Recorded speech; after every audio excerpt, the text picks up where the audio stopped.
Teman-teman, kali ini kita kedatangan dua orang kembar dokter genetik. Ya, mereka sangat ahli dalam hal DNA. Lulusan dari University Auckland, New Zealand, dan sudah mendapatkan gelar S3 yaitu PhD. Kita kenalan sama Bro Michael dan Bro Nicholas. Kita akan ngobrol-ngobrol tentang satu buah ilmu yang menarik yang kalian pelajari dari New Zealand, yaitu tentang DNA. Oke, sebelumnya saya mau klarifikasi dulu ya. Saya bukan dokter. Iya, dokter, salah saya ya. Oke, jadi DNA ini kalau kita bisa simplifikasikan itu seperti buku kehidupan. Jadi setiap makhluk hidup itu punya kode yang mengatakan apakah dia ini tingginya berapa, bahkan warna rambutnya apa, warna kulitnya apa. Nah, itu semua ditentukan oleh genetik. Tapi genetik ini lebih luas lagi, DNA ya.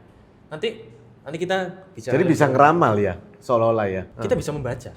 Bisa membaca. Nah, karena kita tahu bahwa DNA itu adalah kode kehidupan itu sendiri.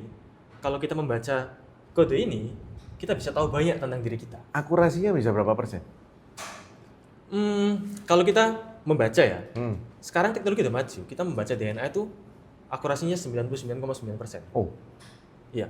Akurasinya bisa 99,9%. Jadi lebih akurat daripada kalau kita bicara tentang psychotest, psychological test. Kalau baca tes DNA bisa lebih akurat. Bisa lebih akurat, karena kan itu kan objektif gitu. Lu bisa dilihat beneran sequence-nya apa gitu, kita bisa baca. Kalau kayak kalian kembar begini itu juga dari DNA juga? Lebih kepada random event sih sebenarnya. Oh. Jadi secara random, sperma dan telur itu bisa membentuk dua bayi. Kalau itu terjadilah orang kembar. Kalian ini kembar genetik, kembar identik ya? Iya. Oh.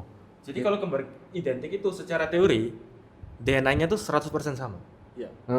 Jadi kita ini seperti orang yang sama sebenarnya. Ya memang mirip sekali sih, mirip banget ya. Itu. Nah, tapi kenapa kok bisa beda? Kan bisa lihat ya, kita kan agak sedikit beda ya. Itulah yang disebut sebagai pengaruh lingkungan. Oh. Itu pengaruh lingkungan. Jadi misalkan kamu tinggal di Indonesia, satunya tinggal di luar negeri lama, itu bisa beda ya? Bisa. Oh, itu pengaruh lingkungan. Pengaruh lingkungan. Bisa juga kita itu bisa teori Darwin ya? Bisa teori Darwin itu? Bisa.